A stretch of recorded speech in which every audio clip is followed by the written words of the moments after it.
Good morning. As we go to the chitas of the day, we're holding in the sixth reading of today's parsha, the parsha of Vayikra, and we're holding on chapter 4, verse number 27. Nefesh achas sechta.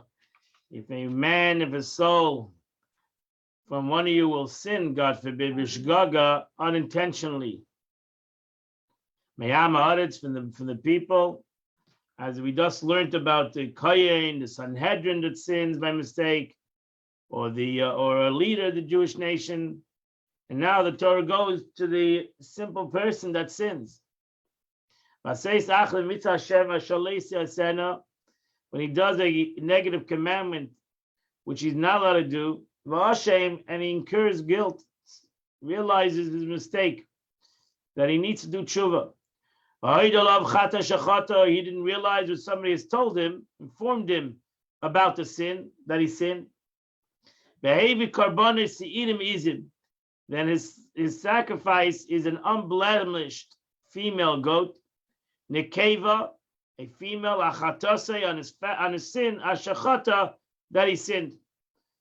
So it's not a par. There you see the difference between a kohen or a sin of idol worship, as we mentioned that he has to bring a par, or the community sins. Then, so a kohen that sins, or the Sanhedrin that makes the Jewish people sin, or Yom Kippur, we bring a par.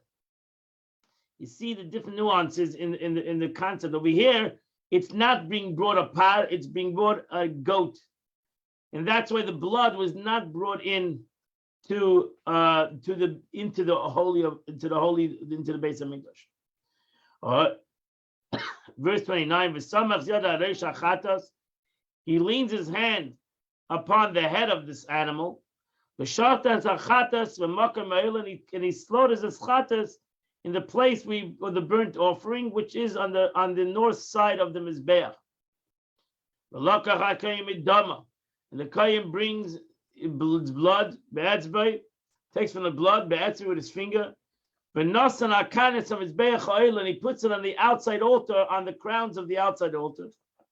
And the rest of the blood, the rest of the blood he pours on the base of the altar. Verse 31. And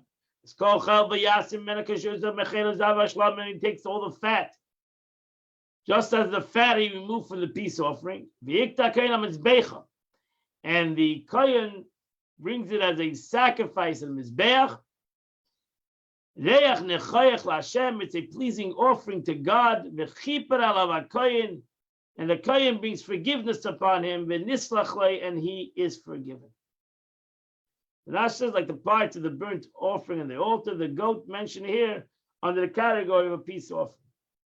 Verse 32. If he brings a sheep, lachatas, as before was a goat, now is a sheep. Nekeva, it's a female sheep. Tmima, it needs to be unblemished. Yeviana, he can bring. And he puts his hand on the head of this sheep. And he brings it for a sin offering. The same place in the north side of the Mizbeach.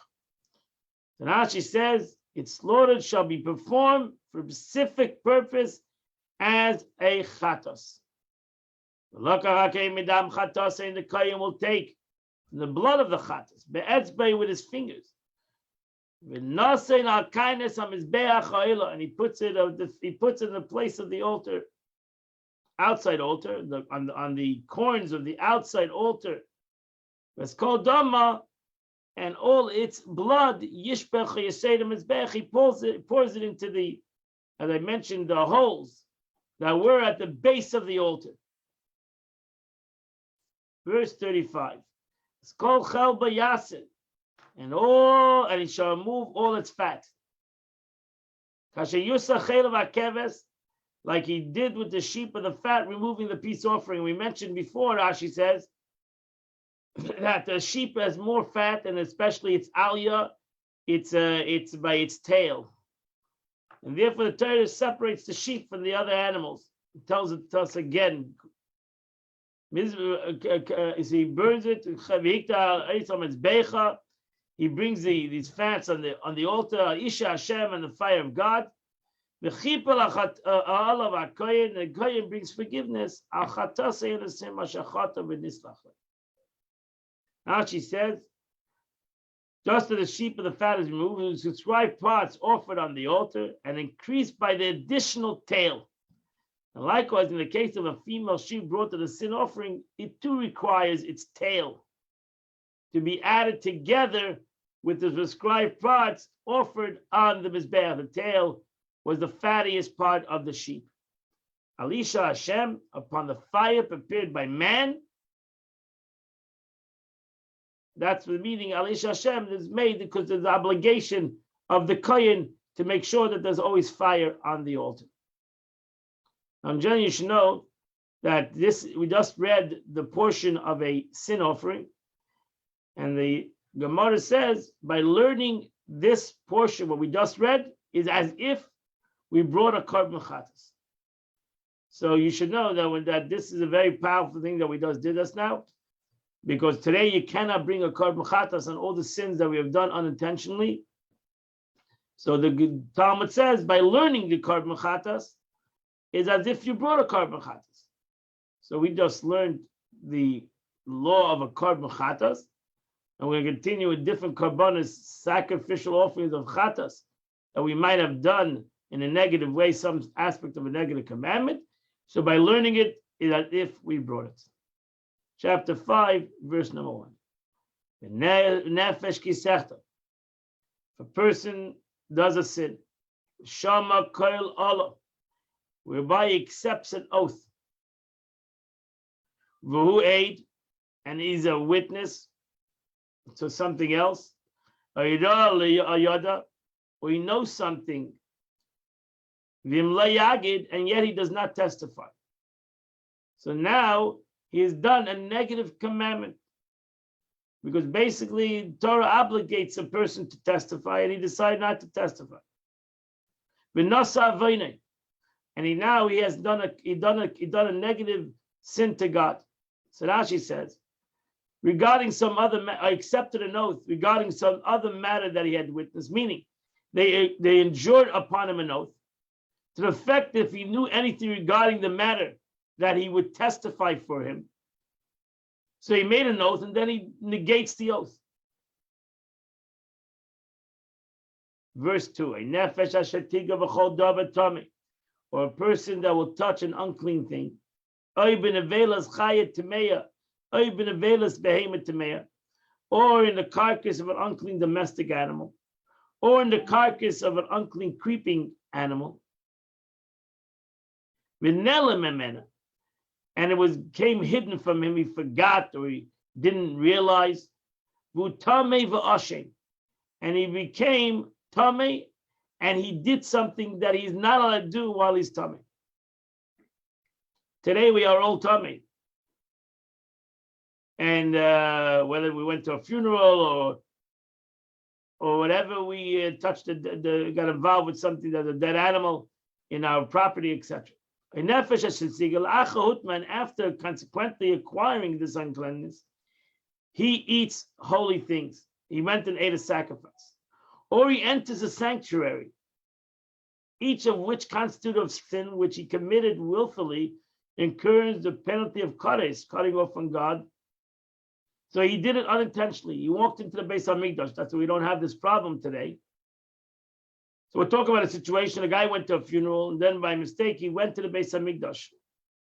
He says, I forgot, I was yesterday by a funeral. I was tamei.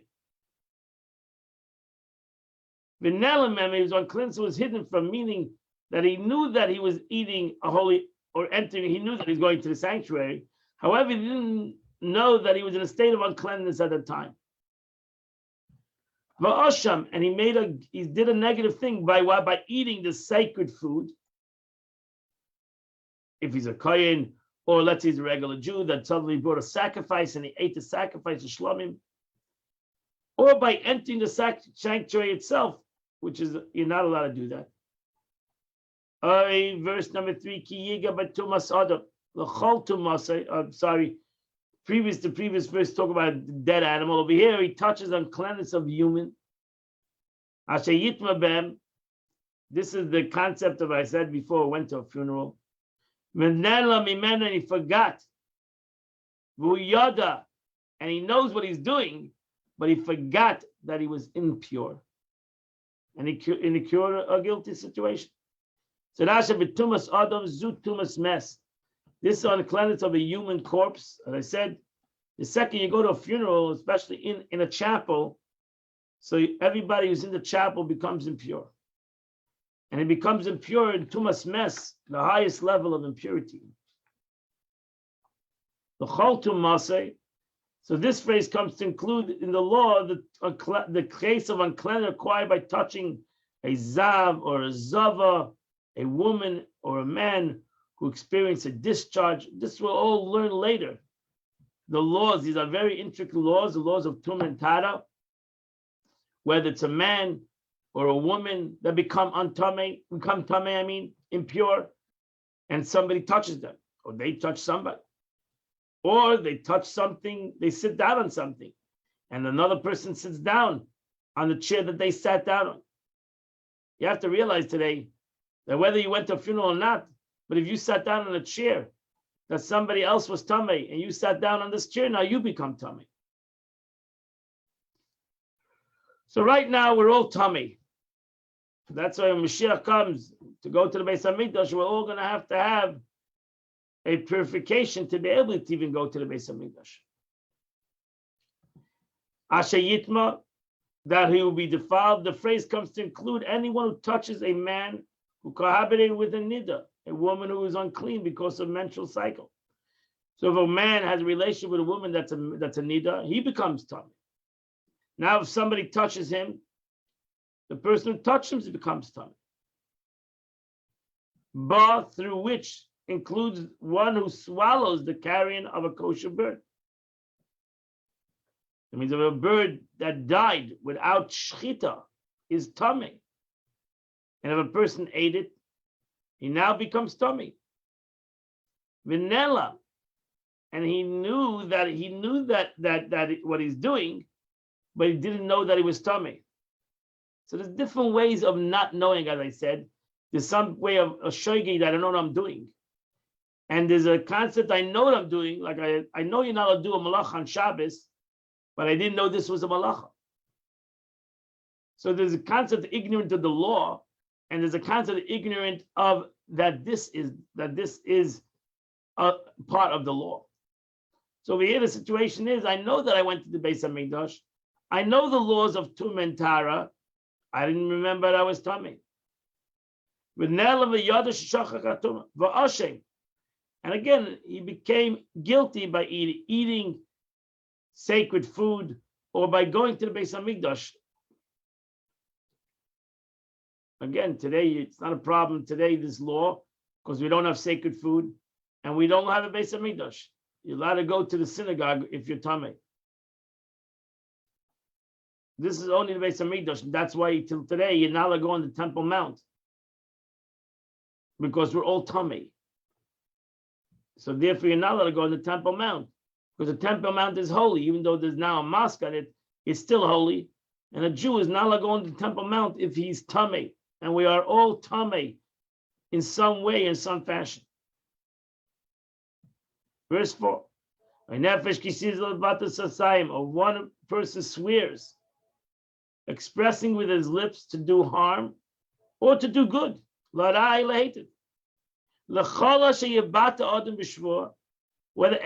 a man may express in an oath, he forgot.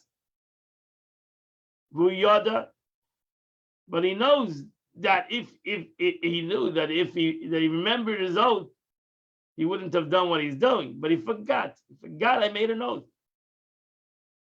And he become guilty of one of these cases.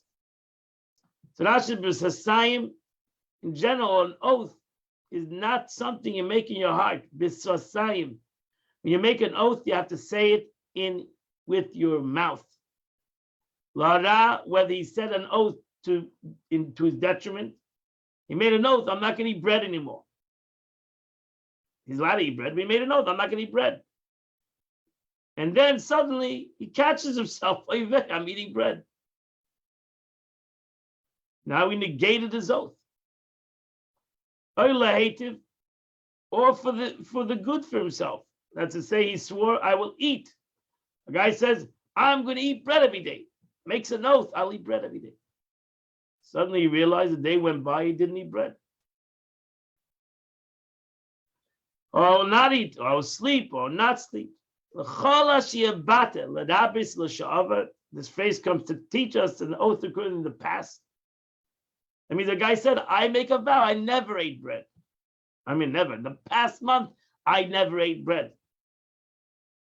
And then somebody reminds him and tells my friend, I was with you at a simcha and you're eating bread. So he made an oath, a valid oath.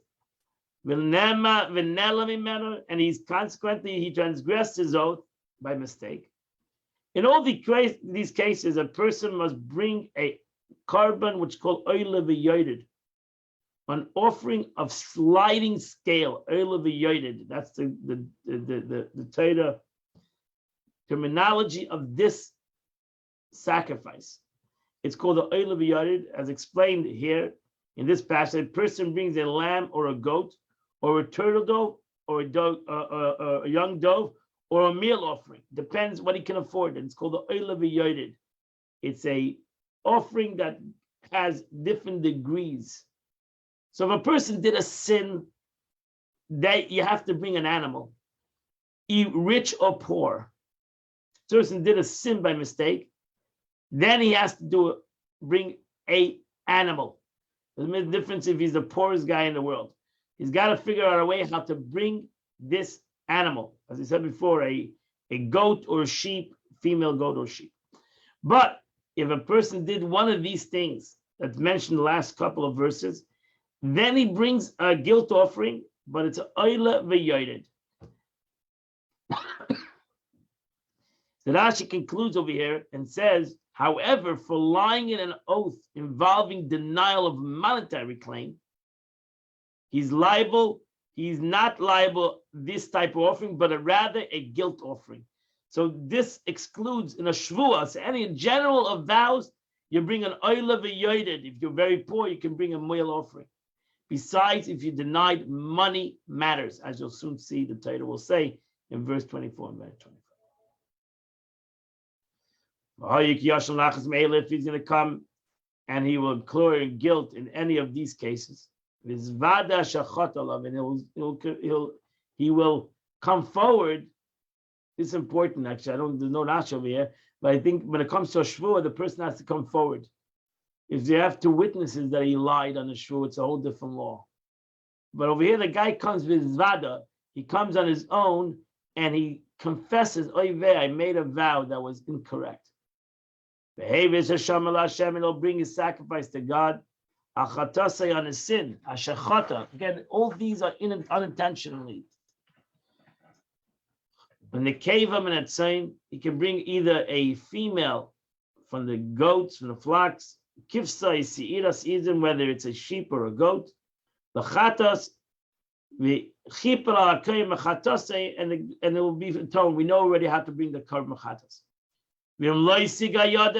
They say if he doesn't have the money to pay, that he can bring also 2 turtle doves, or 2 young doves before the God. One is for the sacrifice of the chatas, the sin of one needs to be a burnt offering. Brings his dove to the kohen. The shayna first he brings the dove or the turtle or young turtle dove to the chatas. And as we learned before already, he cuts it by piercing with his nail.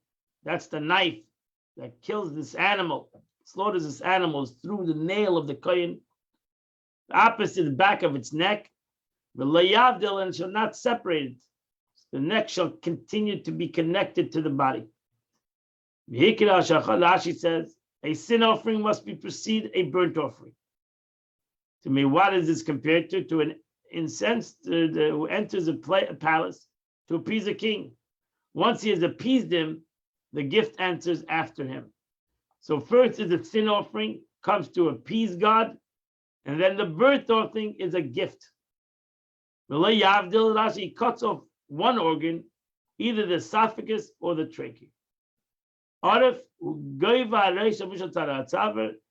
This is the higher part of the head, which slopes downwards towards the neck, the back surface of the head at the level of the face. Thus the expression oidev, which is opposite the oidev, as meaning as which sees the oidev. Now, since the oidev is defined as the back of the surface of the head, then that which sees the oidev refers to the entire length of the back of the neck.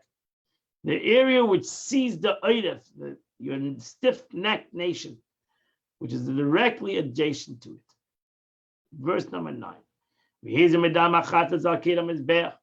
sprinkles the blood of the sin offering on the wall of the altar. And the leftover blood was put on the foundation of Mizbeach. Chatasu, this is a sin offering. Rashi says, in the case of a burnt offering, scripture requires only mitzvah pressing out the blood. But in the sin offering, both hazah, sprinkling the blood, and matzah, pressing out the blood, are required. He grasps the oidef, or some early edition of manuscript, he grasps the bird and sprinkles the blood. He doesn't put it into a vessel like a regular chatas, like an animal. It doesn't have that much blood. And he spurts the blood onto the altar. Chatas, the bird was sacrificed for a specific purpose of a sin offering, and his offering is valid. However, if it's not sacrificed for a specific purpose, the sin offering is not valid. Therefore, you see, when it comes to karbanis, kavana is an important thing in the service. If you didn't have intention for what you bring in the sacrifice is invalid. So a hat in the Torah keeps on emphasizing this, and you see that throughout the reading, and you'll see it in the future. Now, when it comes to sacrificial offerings, and the Torah actually says, you'll learn later, Pigel, that if you didn't have the right intention, then it's an abomination when it comes to a sacrifice. So a sacrifice needs to be brought for what it's brought. That's what's important, because a person can bring actually over here in these two total nerves. You need to make sure to hold it in the right place. They don't get mixed up, because each one needed to have its intention. One was brought for a sacrifice of a chatas, a burnt offering. A chatas is a sin offering. And one was brought for an oila, a burnt offering. And you can't mix them. And you need to be brought each one for its kavana, for its purpose. As the verse continues, verse 10. And the second one he brings as a burnt offering. Kamishpat, like the law of a burnt offering, we already mentioned this in the previous readings. And God, the Kohen will bring forgiveness on his sin, which he has sinned unintentionally, and he'll be forgiven. So Rashi, according to its law, Rashi says we already learned this according to the rituals prescribed at the beginning of this parsha regarding a burnt offering, a bird which was brought voluntarily. This is not a voluntary offer. He has to bring this chatas. But there's a voluntary bird offering, which we mentioned in our, I believe, on the second day reading of this week's parsha. And that completes the Chumash of today. We now go to the Tanya of the day. And we are in the middle of chapter 36 of Tanya. Right, 36? Yeah. 36 of Tanya. So the Alter Rebbe explains. Alter Rebbe just explained a very deep concept in Kabbalah, the concept of Seder Hishtalshlus, which is called in Kabbalah Hishtalshlus. They actually don't translate it here in English even. Hishtalshlus. Hishtalshlus. Hishtalshlus means the descent of godly light. Hishtalshlus. It's like a shalshelis. Comes from the word of shalshelis, a chain. The chain-like event. Hishtalshlus is like a chain, from one chain to the other. from one loop to the other loop. They're all interconnected, but one is on top and one is on the bottom. Actually, by a loop, you see that the top loop goes into the bottom loop. And that's the way it ultimately transforms. You can have a very long rope, a very long chain.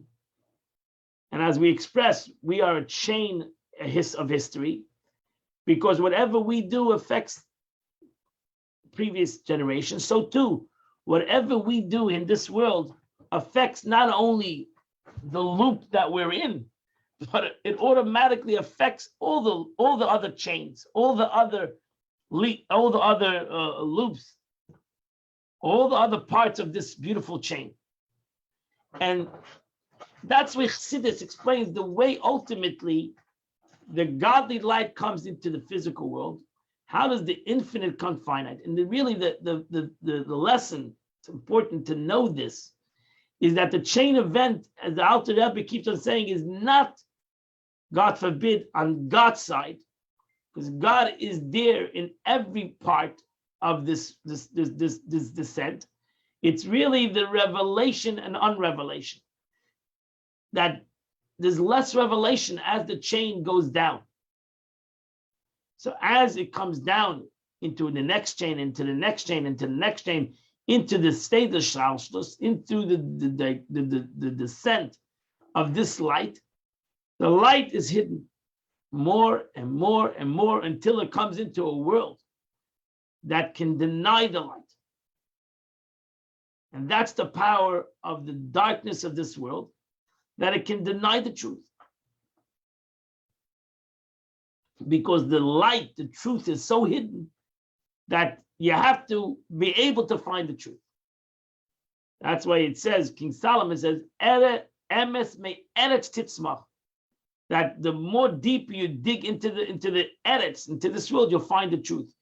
Truth is not visually seen without one digging deep into it, because we have to reveal the darkness.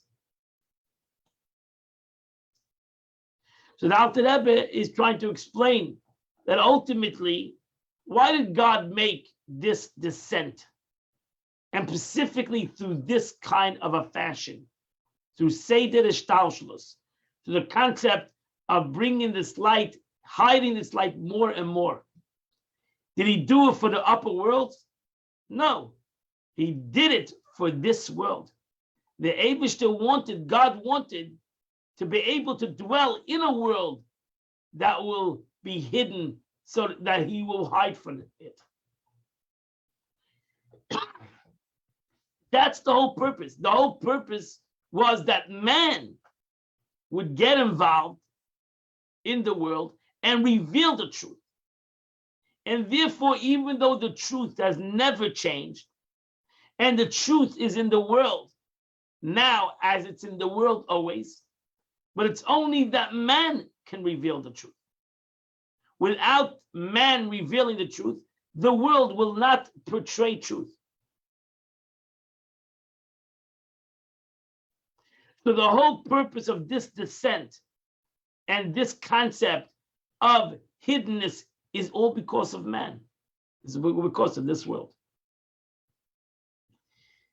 So let's read it in the words of the Alter Rebbe. The purpose of Ishtalshlus, this descent, and of their descent from level to level, is not for the sake of the higher worlds. Because for them, it's a descent. For them, it's all about the descent. So there's no purpose for them. It's actually a negative purpose for them. The word world, you should know that also. In Hebrew, olam, world, has the same, is the root word is helam, which is concealment. Thus, even the highest world constitutes by their very existence, a descent from a pervading level of godliness that preceded their creation. It is illogical then to say that the revelation which these higher worlds represent is the purpose of Ishtalshlus, since their revelation is actually a concealment. And the ultimate purpose of creation lies in revelation, not in concealment. God did not conceal himself for the sake of concealment. He concealed himself for the sake of revelation. So therefore, to say that the upper worlds are created for the sake of concealment is no purpose, because their world is ultimately God concealed. So from the world of Atzilus came into the world of Bria. From the world of emanation came about the world of creation. The way the world of creation came about was through God's concealment of the world of emanation. So that's how we have the world of creation, which is the world of souls of tzaddikim. And then from the world of creation came about the world of formation, which is another concealment, which gave the capability for the world of formation, which is actually the world of majority of other souls and the world of angels, which their concealment gave about the capacity for that revelation, for that world. So their world is a world of concealment. Where is there a world of revelation? Only in this world. That's why I said the verse before. Emes me eretz titzmach. Truth only comes from eretz, from this world. Because here we have true revelation. Rather, the purpose of this whole descent is for this world, because this world is the world of revelation. In this world, we have Matan Torah. In this world, we have a Beis Hamikdash. In this world, we have mitzvot. No angel, no even godly soul can do a mitzvah, but in this world, because this world is the world of revelation. Now the question is, why is that? Thus the purpose of this world, for such was the will of God.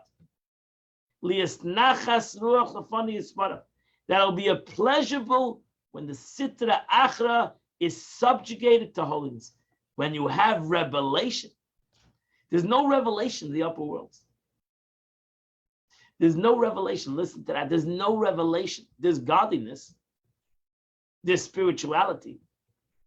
But there's no true revelation. True revelation is in this world.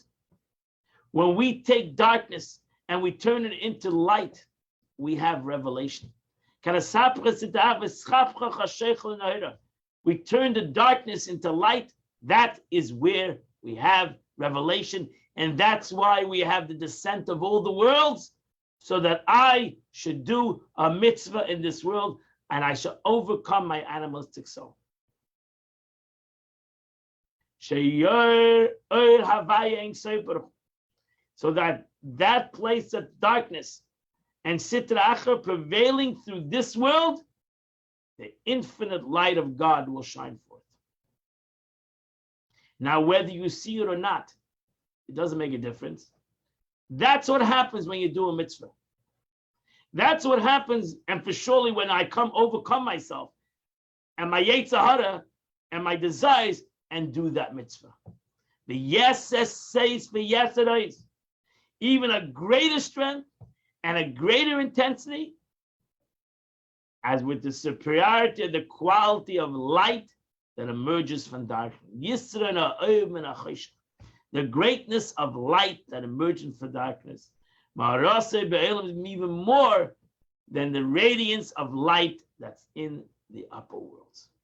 Meaning, when the darkness is transformed into light, resulting light is superior to the ordinary light. It is thus shines in a greater intensity that is radiance in the higher worlds. And therefore, it's better one mitzvah in this world than 1,000 years in the world to come. Because in the upper worlds, we keep on making a mistake. We think that the upper worlds is where it all is. No. Over there, it's a descent. Over there, it's a hidden. Even the godliness that's revealed in Gan Eden and all the worlds is all hidden. It's a hidden light. Doesn't make a difference. Even the world of Atzilus and the world of Bria and wherever the soul might be in. That's why the Gemara says, so to say, Moshe Rabbeinu, whose soul is in the world of Atzilus, is banging on the world on Gan Eden and can't wait to come down to the world again to do a mitzvah. To do one mitzvah. Because all the light that he's receiving in that world, which is unbelievable, is still hidden. It's still not revelation. So therefore, it's concealment, which is concealed screen part. So you bought the mitzvahs so that the worlds would not dissolve our existence. For we're in safe light, not screened by a garment, the world would not bear it and the whole dissolve. But you imagine? We can do a mitzvah and we don't get dissolved. We can do a mitzvah which creates a light. The thing is, it's not revealed, but it happens, and I don't become nullified. I still keep my ego. And that's the power of a mitzvah. The power of a mitzvah is that it's a revelation of godliness in the world without us losing our identity. When Mashiach comes, we'll be able to actually see it and not lose our identity. Today, it's revealed in the world, but not revealed to me. Because if it was revealed to me at this present time, I'm not capable of having that revelation. But it is in the world. Because there's no hiddenness of God in a mitzvah that he asked you to do. As we just explained throughout Tanya. That's the beauty, ultimately, in every mitzvah that we do here, dafka in this world. So in essence, in the upper worlds, it's hidden. And in this world, there's no hiddenness in every mitzvah, in any concept, in any learning that we do. It's total revelation. And that's why the Alter Rebbe started the whole concept in the Sava Kodesh Baruch Hu Liyas Leidira B'Tachtoin. That was God's will. The Sava, he had a desire, so to say, so that he would dwell. When you say dwell, he would dwell not in a chitzonistic way, in a superficial way, like he's in Gan Eden and the upper worlds, but will actually dwell in this world through this mitzvah in a pnimius, in a real, physical, spiritual way. That completes the Danya of the day. Today is the 8th day of the month, which is chapter 44, 45, 46, 47, and 48. And if you do those 5 chapters, you would have done the chitas of the day. I want to wish you all a wonderful day and a wonderful, beautiful Shabbos. And I hope that you will learn chitas by yourself tomorrow, wherever you are. You will learn the chitas of a day, and Amid Hashem, we'll meet each other on Sunday at 8 a.m. and we'll continue to learn the next Parsha, Parshat Tzav, and we'll continue to learn the chitas of the day. Have a wonderful and beautiful and happy Shabbos, and Amid Hashem, see you all next week. Okay. Thank you, Rabbi. Shabbat Shalom.